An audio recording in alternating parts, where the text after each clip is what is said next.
Hello everyone and welcome back to my channel the Explorees. तो बच्चे कैसे हैं आप सब। तो जैसे कि आप सभी जानते हैं कि पिछले वीडियो में हमने मैनेजमेंट का जो टॉपिक है उसके साथ स्टार्ट किया था। उस वीडियो में हमने मैनेजमेंट के बेसिक्स कवर किए थे कि मैनेजमेंट क्या होता है, मैनेजमेंट का मीनिंग, डेफिनेशन, कैरेक्टरिस्टिक्स और मैनेजमेंट प्रोसेस क्या होता है। हमने बहुत ही बेसिक चीजें कवर की थी और आज के वीडियो में हम अपने थ्योरीज ऑफ मैनेजमेंट के साथ स्टार्ट करने वाले हैं। ठीक है। तो बच्चे, जो मैनेजमेंट की थ्योरीज है ना, वो तीन कैटेगरीज में डिवाइडेड है या फिर तीन कैटेगरीज में बांटी गई है। ठीक है। एक हमारी क्लासिकल थ्योरीज ऑफ मैनेजमेंट है, एक हमारी neo classical theories of management है और एक हमारी मॉडर्न मैनेजमेंट थ्योरीज है। ठीक है। तो फिर हमारी क्लासिकल थ्योरीज के अंदर भी कुछ थ्योरीज आती है, नियो क्लासिकल थ्योरीज के अंदर भी कुछ थ्योरीज आती है और ऐसे ही हमारी मॉडर्न मैनेजमेंट थ्योरीज के अंदर भी कुछ थ्योरीज आती है। ठीक है। तो हम वन बाय वन इन सारी थ्योरीज को कवर करते जाएंगे और आज के वीडियो में हम अपने क्लासिकल थ्योरीज के साथ स्टार्ट करेंगे और हम अपनी साइंटिफिक मैनेजमेंट थ्योरी को डिस्कस करेंगे। ठीक है। So without any further delay, let us begin. But please don't forget to subscribe my channel and like, comment and share my videos. Okay. तो बच्चे, साइंटिफिक मैनेजमेंट थ्योरी को start करने से पहले मैं आपको एक बार इन सारी थ्योरीज का क्विक रिव्यू दे देती हूँ जिससे कि आपको पता चल जाए कि कौन सी थ्योरी किस कैटेगरी के अंदर आती है। ठीक है। तो बच्चे, सबसे पहले अगर हम बात करें हमारी क्लासिकल थ्योरीज ऑफ मैनेजमेंट की, तो इसके अंदर हमारी मेजरली तीन थ्योरीज आती है। ठीक है। एक हमारी साइंटिफिक मैनेजमेंट थ्योरी, एक हमारी एडमिनिस्ट्रेटिव मैनेजमेंट थ्योरी और एक ब्यूरोक्रेसी थ्योरी ऑफ मैनेजमेंट। ठीक है। तो ये हमारी क्लासिकल थ्योरीज ऑफ मैनेजमेंट होती है। फिर हम अगर new classical theories of management की बात करें तो इसके अंदर हमारी दो मेजर थ्योरीज आती हैं, जो कि हमारी ह्यूमन रिलेशंस थ्योरी और एक हमारा बिहेवियरल साइंस अप्रोच। और ये जो बिहेवियरल साइंस अप्रोच होता है ना, इसके अंदर भी कुछ थ्योरीज होती है, जैसे कि मैस्लो की नीड हायरार्की थ्योरी, हर्जबर्ग की two factor theory and Douglas McGregor की theory X and theory Y. ठीक है। ये हमारी न्यू क्लासिकल थ्योरीज होती है। और फिर हम अगर मॉडर्न मैनेजमेंट थ्योरीज की बात करें तो इसके अंदर हमारी तीन थ्योरीज आती हैं, जैसे कि हमारा systems approach, contingency approach and quantitative approach. ठीक है। तो ये हमारी मेजर थ्योरीज होती है मैनेजमेंट की। ठीक है। जिसको हम वन बाय वन अच्छे से डिस्कस करेंगे। बच्चे, बहुत ही इजी है, बहुत ही सिंपल है और इंटरेस्टिंग है, तो कोई घबराने वाली बात नहीं है, आपको एकदम से समझ आएगी। ठीक है। तो स्टार्ट करते हैं हम अपनी साइंटिफिक मैनेजमेंट थ्योरी के साथ।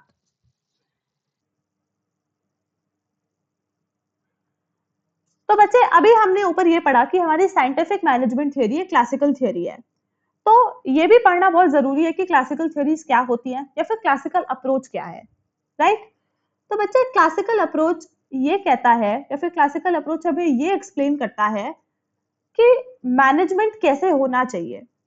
ठीक है। यानी कि क्लासिकल अप्रोच ये बताता है कि किसी भी ऑर्गेनाइजेशन में काम कैसे होना चाहिए या फिर मैनेजमेंट कैसे होना चाहिए।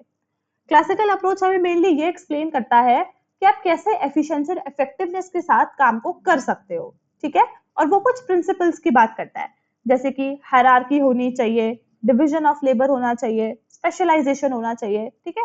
ऐसे वो कुछ प्रिंसिपल्स की बात करता है जिन प्रिंसिपल्स को हम थ्योरीज में डिस्कस करेंगे। ठीक है। सो classical approach is one of the traditional and oldest approach of management. तो जो क्लासिकल अप्रोच है सबसे ज्यादा ट्रेडिशनल और सबसे ज्यादा पुराना अप्रोच है मैनेजमेंट का। ठीक है। क्योंकि क्लासिकल के बाद फिर हमारा नियो क्लासिकल आया, नियो क्लासिकल के बाद फिर हमारा मॉडर्न आया, तो सबसे पुराना और ट्रेडिशनल कौन सा है? Classical approach.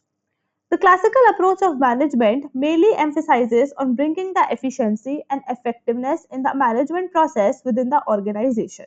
तो क्लासिकल अप्रोच क्या कहता है? क्लासिकल अप्रोच हमें ये एक्सप्लेन करता है कि किसी भी ऑर्गेनाइजेशन में काम को कैसे करना है, मैनेजमेंट को कैसे करना है या फिर कैसे एफिशिएंसी और इफेक्टिवनेस लेकर आनी है।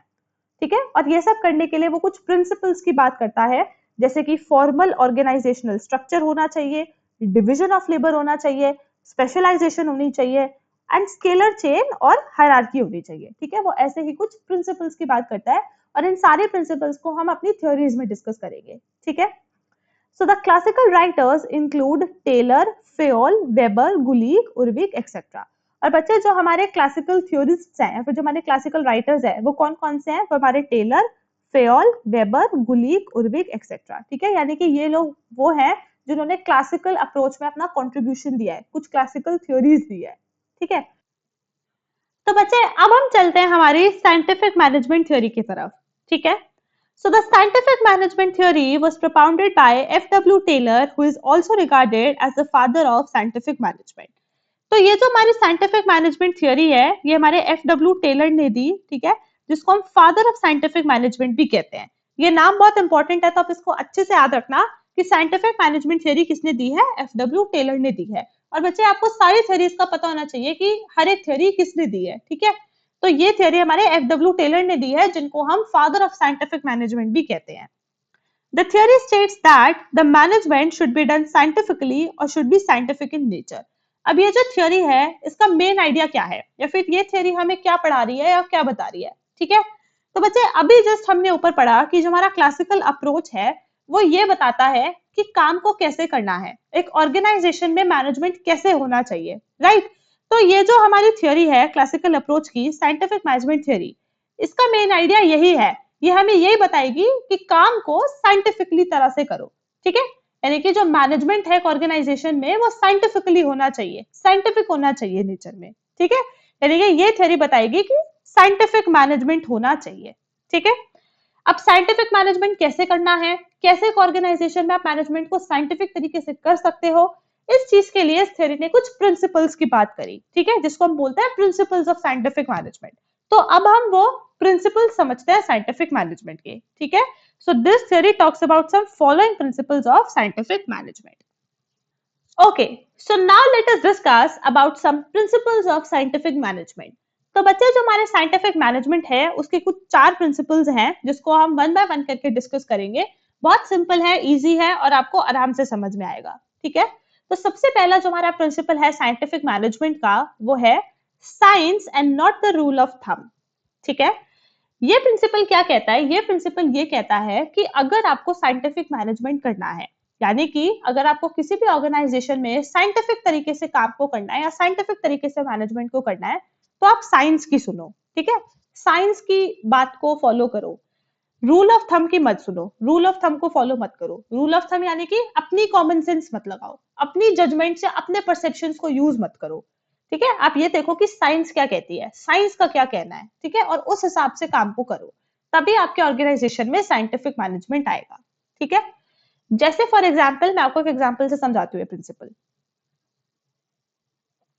जैसे सपोज एक फैक्ट्री में एक लेबर है, ठीक है, ये एक लेबर है।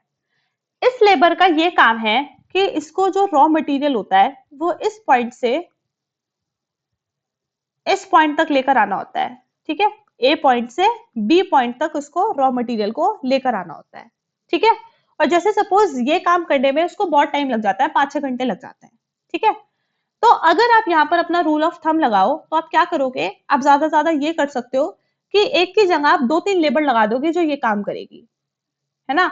अब क्या करोगे, आप एक की जगह 2-3 लेबर लगा दोगे जो सामान को यहाँ से उठाकर यहाँ पर लेकर आएगी, ठीक है।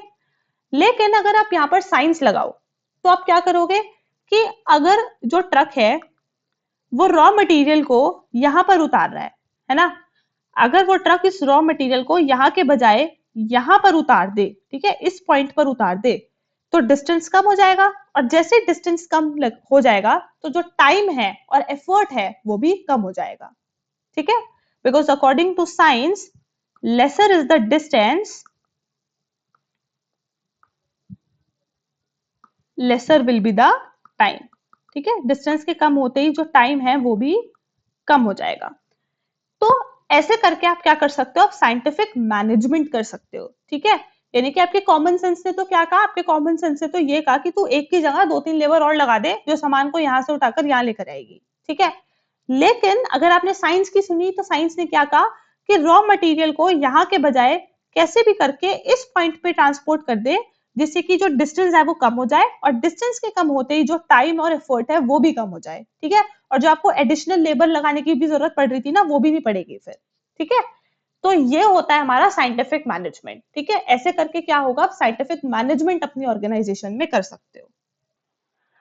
So this principle focuses on bringing the efficiency within the organization by the application of science and scientific methods and not by the rule of thumb. तो आई होप आपको ये प्रिंसिपल क्लियर हो गया होगा। तो हमारा दूसरा प्रिंसिपल है साइंटिफिक मैनेजमेंट का, वो है हार्मनी एंड नॉट डिस्कॉर्ड, ठीक है। ये बहुत इजी सा प्रिंसिपल है। ये प्रिंसिपल सिर्फ इतना कहता है कि ऑर्गेनाइजेशन में हार्मनी होनी चाहिए, ठीक है। यानी कि जो भी लोग ऑर्गेनाइजेशन में काम कर रहे हैं, ठीक है, चाहे एम्प्लॉयर एम्प्लॉयज के बीच में हार्मनी हो, एम्प्लॉयर एम्प्लॉय के बीच में हार्मनी हो, एम्प्लॉयर के बीच में हार्मनी हो, यानी कि जितने भी लोग हैं आपस में सबके बीच में हार्मनी होनी चाहिए, ठीक है, म्यूचुअल ट्रस्ट और रेस्पेक्ट होना चाहिए। So this principle states that there should be harmony between the people with in the organisation, ठीक है। फिर हमारा जो थर्ड प्रिंसिपल है साइंटिफिक मैनेजमेंट का, वो है कॉपरेशन एंड नॉट इंडिविजुअलिज्म। वही सेम थिंग कि कॉपरेशन होना चाहिए, ठीक है, यानी कि जितने भी लोग ऑर्गेनाइजेशन में काम कर रहे हैं उन सबके बीच में कॉपरेशन होना चाहिए, वो आपस में एक दूसरे के साथ कॉपरेट करके काम करे, कॉम्पीट करके काम ना करे। ये ना करे कि मैंने किया है, ये मेरा क्रेडिट है, मेरा रिजल्ट है, मेरा आउटकम है, नहीं, कॉपरेट करके काम करे, ठीक है, आपस में मिलकर एकजुट होकर काम करे, यूनाइट होकर काम करे, क्योंकि एंड में उन सबका गोल तो एक ही है ना, उस ऑर्गेनाइजेशन के गोल को पूरा कर रहे हैं, ठीक है, कॉमन गोल है। So this principle states that there should be cooperation and not individualism between the people within the organization, ठीक है। फिर जो लास्ट प्रिंसिपल आता है हमारे साइंटिफिक मैनेजमेंट का, वो है development of workers to the greatest efficiency and prosperity, ठीक है। अब ये प्रिंसिपल क्या कहता है बच्चे, ये प्रिंसिपल ना दो तीन बातें कहता है। सबसे पहले तो ये प्रिंसिपल कहता है कि आप अगर किसी भी वर्कर को अपने ऑर्गेनाइजेशन में रख रहे हो, यानी कि किसी भी इंसान को आप अपने ऑर्गेनाइजेशन में एम्प्लॉय कर रहे हो, तो आप उसको साइंटिफिक मेथड्स के बेसिस पे सेलेक्ट करो, यानी कि किसी को भी ऐसे ही सेलेक्ट मत करो, ऐसे ही काम पे मत रखो, उसका जो सिलेक्शन है वो साइंटिफिक मेथड्स के बेसिस पे करो, यानी कि या तो कोई टेस्ट लो या कुछ भी करो, ठीक है। फिर उसके बाद सिलेक्शन के बाद आप उसको राइट जॉब्स पे साइन करो, मतलब ऐसे नहीं कि किसी को कोई भी काम दे दिया, नहीं, जो काम उससे आता है या फिर जो काम उसकी एबिलिटीज और उसके पोटेंशियल से मैच करता है, आप उसको वो काम दो, ठीक है, और फिर उसको ट्रेनिंग प्रोवाइड करो जिससे कि वो काम एफिशिएंसी के साथ कर सके, ठीक है। तो इस प्रिंसिपल में बेसिकली ये बातें बोली गई है। So this principle states that there should be a scientific method of selection of workers. तो ये प्रिंसिपल क्या कहता है कि सबसे पहले तो एक साइंटिफिक मेथड होना चाहिए वर्कर्स को सिलेक्ट करने का, ठीक है। Then they should be assign to the right work for the right job. फिर उसके बाद उनको राइट वर्क और उनके राइट जॉब्स पे उनको असाइन करना है, यानी कि उनको सही काम पे लगाना है, जो काम उनसे आता है, उनकी एबिलिटीज से मैच होता है। And then to increase the efficiency training should be provided, और फिर उनको ट्रेनिंग प्रोवाइड करनी है जिससे कि वो और एफिशिएंसी के साथ काम को कर सके। तो ये हमारे कुछ चार प्रिंसिपल्स थे साइंटिफिक मैनेजमेंट के, जो कि एफ.डब्ल्यू. टेलर ने दिए, जिसमें एफ.डब्ल्यू. टेलर ने बताया कि अगर आप इन चारों प्रिंसिपल्स को फॉलो करो तो आप अपनी ऑर्गेनाइजेशन में साइंटिफिक तरीके से मैनेजमेंट को कर सकते हो और आपके ऑर्गेनाइजेशन में एफिशिएंसी और इफेक्टिवनेस आ सकती है, ठीक है। तो बच्चे हमने प्रिंसिपल्स ऑफ साइंटिफिक मैनेजमेंट तो पढ़ लिए, अब हम पढ़ते हैं हमारी टेक्निक्स ऑफ साइंटिफिक मैनेजमेंट, यानी कि एफ.डब्ल्यू. टेलर ने ना कुछ टेक्निक्स के बारे में भी बात करी कि आप इन टेक्निक्स को फॉलो करके अपनी ऑर्गेनाइजेशन में साइंटिफिक मैनेजमेंट लेकर आ सकते हो या फिर अपने ऑर्गेनाइजेशन में आप साइंटिफिक तरीके से काम कर सकते हो, ठीक है। तो यहाँ पे कुछ 5 टेक्निक्स है जिसके बारे में एफ.डब्ल्यू. टेलर ने बात करी, ठीक है। हम वन बाय वन करके ये सारी टेक्निक्स को कवर करेंगे। तो स्टार्ट करते हैं हम सबसे पहले टेक्निक के साथ। तो बच्चे हमारी सबसे पहली टेक्निक है साइंटिफिक मैनेजमेंट की फंक्शनल फॉरमैनशिप, ठीक है। ये टेक्निक क्या कहती है, ये टेक्निक ये कहती है कि ऑर्गेनाइजेशन में ना फॉरमैन होने चाहिए, फॉरमैन यानी कि सुपरवाइजर्स, ठीक है। ये टेक्निक कहती है कि एक ऑर्गेनाइजेशन में फॉरमैन यानी कि सुपरवाइजर्स होने चाहिए जो उस ऑर्गेनाइजेशन के फंक्शंस में सुपरविजन करे, ठीक है। जैसे फॉर एग्जाम्पल मैं आपको क्या कहना चाहती हूँ, जैसे कोई एक ऑर्गेनाइजेशन है, उस ऑर्गेनाइजेशन से बच्चे तरह तरह के फंक्शंस परफॉर्म होते हैं, जैसे प्रोडक्शन भी होती है, राइट, सेल्स भी होती है, मार्केटिंग भी होती है, ठीक है, एचआर भी होता है, और भी कई तरह के फंक्शंस परफॉर्म होते हैं, है ना। तो ये जो टेक्निक है साइंटिफिक मैनेजमेंट की, ये कहती है कि हर एक फंक्शन के लिए, ठीक है, हर एक फंक्शन के लिए एक सुपरवाइजर होना चाहिए जो उस फंक्शन को सुपरवाइज करे, यानी कि प्रोडक्शन डिपार्टमेंट का एक सुपरवाइजर होना चाहिए जो सारी प्रोडक्शन को हैंडल करे, सुपरवाइज करे, ठीक है। उसी तरह सेल्स डिपार्टमेंट का एक सुपरवाइजर होना चाहिए, उसी तरह एचआर डिपार्टमेंट का होना चाहिए, मार्केटिंग डिपार्टमेंट का होना चाहिए, यानी कि एक ऑर्गेनाइजेशन में जो भी काम हो रहा है, जो भी फंक्शन परफॉर्म हो रहा है, सबका एक सुपरवाइजर यानी कि एक फॉरमैन होना चाहिए जो उस काम को सुपरवाइज करे, ठीक है। So according to this technique, there should be a supervisor, also known as a foreman, for specific functions or areas of work performed within the organization. ठीक है। फिर जो हमारी दूसरी टेक्निक है साइंटिफिक मैनेजमेंट की, वो है स्टैंडर्डाइजेशन। ठीक है, स्टैंडर्डाइजेशन का क्या मतलब है बच्चे? ये टेक्निक ये कहती है कि अगर आपको अपनी ऑर्गेनाइजेशन में साइंटिफिक मैनेजमेंट लेकर आना है, तो उसके लिए आपको अपनी ऑर्गेनाइजेशन में स्टैंडर्डाइजेशन लाना होगा। स्टैंडर्डाइजेशन यानी कि आपको अपनी ऑर्गेनाइजेशन में स्टैंडर्ड्स फिक्स करने होंगे। ठीक है, स्टैंडर्ड्स मतलब क्या? जैसे आप एक स्टैंडर्ड फिक्स कर दो, एक लिमिट फिक्स कर दो कि हमें इतना काम तो चाहिए ही चाहिए। यानी कि आप एक लिमिट फिक्स कर दो कि हमें एक दिन में कम से कम 500 यूनिट्स तो चाहिए ही चाहिए है। ठीक है, एक स्टैंडर्ड फिक्स कर दो। आप एक स्टैंडर्ड फिक्स कर दो कि एक जो लेबर है वो कम से कम 5 से 6 घंटे तो काम करेगी ही करेगी, ये तो मिनिमम है। ठीक है, तो आप हर एक चीज का एक स्टैंडर्ड फिक्स कर दो। परफॉर्मेंस का स्टैंडर्ड फिक्स कर दो, प्रोडक्शन का स्टैंडर्ड फिक्स कर दो, वर्क का स्टैंडर्ड फिक्स कर दो। ठीक है, हर एक चीज का स्टैंडर्ड फिक्स कर दो, तो उससे आपके ऑर्गेनाइजेशन में साइंटिफिक मैनेजमेंट आ जाएगा according to this technique. So this technique means fixing the standard for everything such as standard of production, standard of performance etc. ठीक है, फिर जो हमारी थर्ड टेक्निक है साइंटिफिक मैनेजमेंट की, वो है डिफरेंशियल पीस वेज सिस्टम। ठीक है, ये टेक्निक क्या कहती है? ये टेक्निक ये कहती है कि हर एक लेबर को जो आप वेजेस प्रोवाइड करते हो ना, वो आप उसके काम के बेसिस पे प्रोवाइड करो। यानी कि जो जितना काम कर रहा है उसको आप उतने वेजेस दो। अगर कोई कम काम कर रहा है तो उसको कम वेजेस दो, अगर कोई ज्यादा काम कर रहा है तो उसको ज्यादा वेजेस दो। यानी कि जो जितना काम कर रहा है उसको उस हिसाब से आप वेजेस प्रोवाइड करो। उससे क्या होगा कि जो इंसान कम काम कर रहा है ना, जब वो ये देखेगा कि मेरे से ज्यादा काम करने वाले को ज्यादा वेजेस मिल रहे हैं, तो वो भी ज्यादा काम करने लगेगा, उसकी भी जो लेवल ऑफ प्रोडक्टिविटी है वो बढ़ जाएगी। ठीक है, और ऐसे आपके ऑर्गेनाइजेशन में साइंटिफिक मैनेजमेंट आएगा। ठीक है, तो डिफरेंशियल पीस वेज सिस्टम यही कहता है that workers should be paid at different rates based on the level of productivity, कि जो जितना काम कर रहा है, जो जितनी प्रोडक्टिविटी है, जितना परफॉर्मेंस शो कर रहा है, आप उसको उस हिसाब से वेजेस प्रोवाइड करो। ठीक है, क्लियर? फिर जो हमारी फोर्थ टेक्निक आती है साइंटिफिक मैनेजमेंट की, वो है मेंटल रिवोल्यूशन। मेंटल रिवोल्यूशन यानी कि मेंटल चेंज, और चेंज इन द एटीट्यूड और शिफ्ट इन द एटीट्यूड। ठीक है, ये टेक्निक क्या कहती है? ये टेक्निक ये कहती है बच्चे कि अगर एक ऑर्गेनाइजेशन में जो वर्कर्स और मैनेजर्स काम करते हैं, अगर वो एक दूसरे के लिए अपने एटीट्यूड को, अपने मेंटल सेट, अपने माइंडसेट को चेंज करे, तो ऑर्गेनाइजेशन में साइंटिफिक मैनेजमेंट आ सकता है। ठीक है, मैं एक बार इसको डायरेक्टली रीड करती हूँ, आपको समझ आ जाएगा। So this technique talks about the total change in the attitude of workers and management towards each other, so that they understand the value of each other and work with full cooperation in order to bring the efficiency in the organization.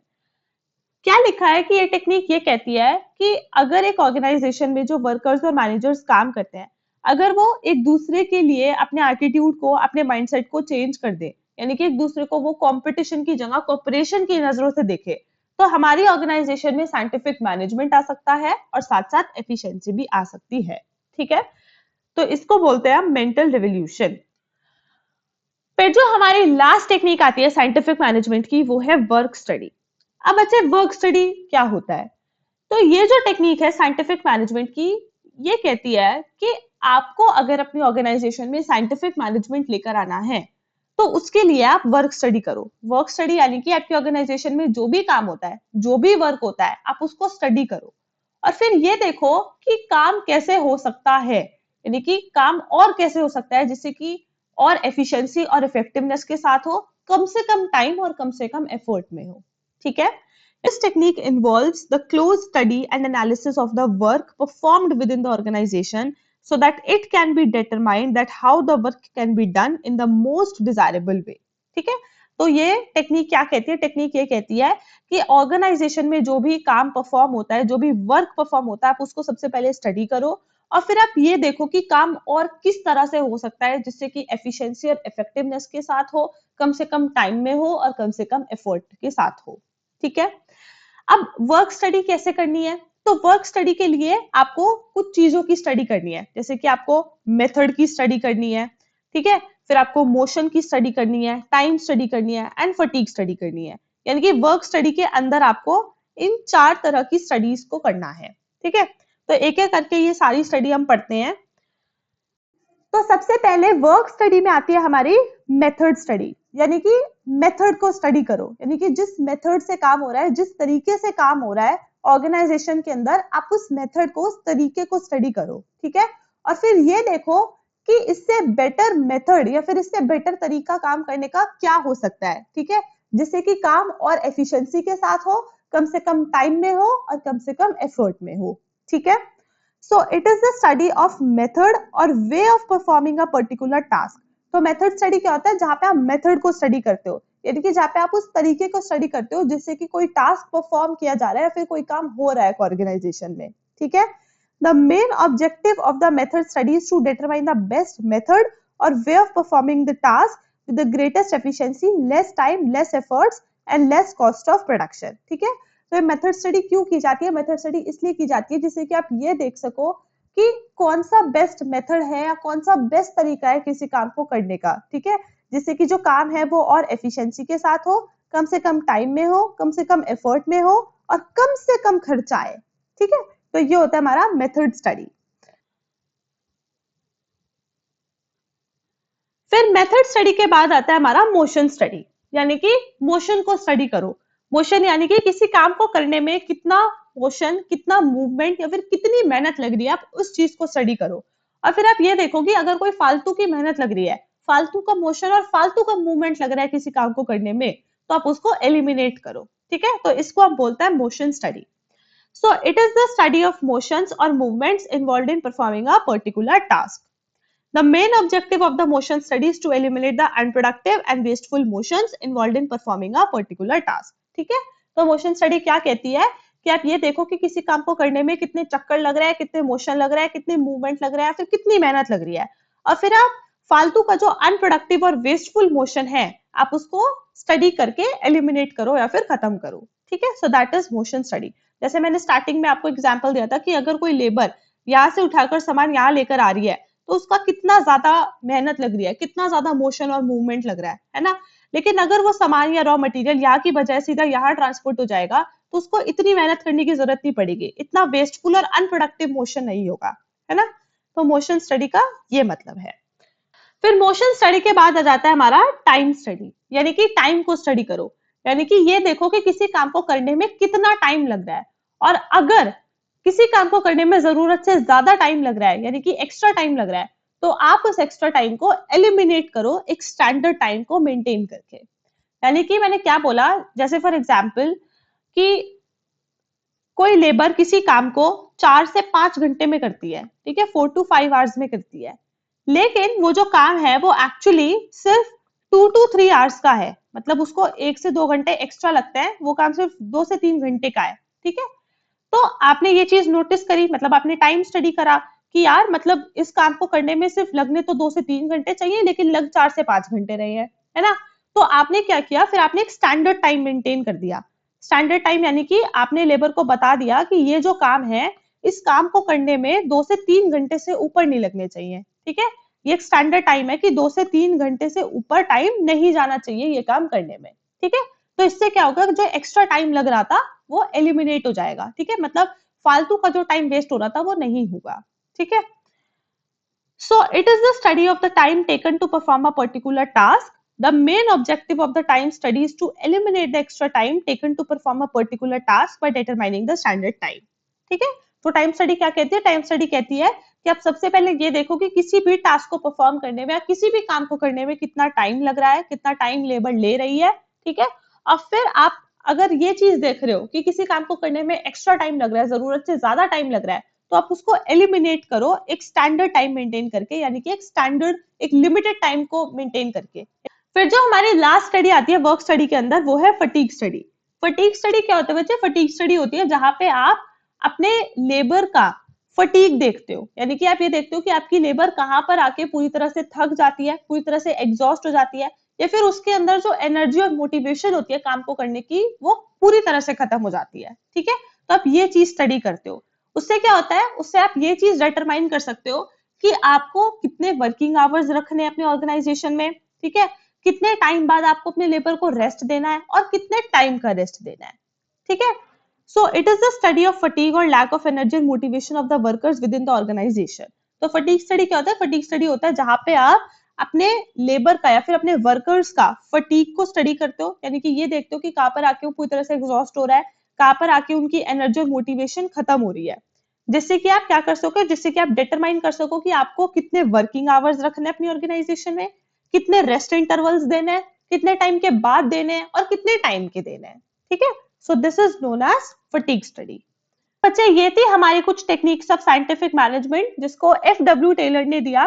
ठीक है, जिसमें उसने बताया कि कैसे आप अपने organisation के अंदर साइंटिफिक मैनेजमेंट ला सकते हो या फिर साइंटिफिक तरीके से काम कर सकते हो, जिससे कि आपकी ऑर्गेनाइजेशन में काम कम से कम टाइम में, कम से कम एफर्ट में, कम से कम मेहनत में ज्यादा से ज्यादा एफिशिएंसी और इफेक्टिवनेस के साथ हो। ठीक है, तो बच्चा आई होप आपको ये थ्योरी समझ आई होगी, क्लैरिटी हुई होगी। ठीक है, लेकिन अगर फिर भी आपको कोई डाउट रह जाता है तो आप मेरे को कमेंट सेक्शन में बिना किसी हेजिटेशन के पूछ सकते हैं, और आने वाले वीडियो में हम अपने और थ्योरीज की बात करेंगे। और अगर आपको मेरे वीडियोस पसंद आते हैं then don't forget to subscribe my channel, like, comment and share my videos.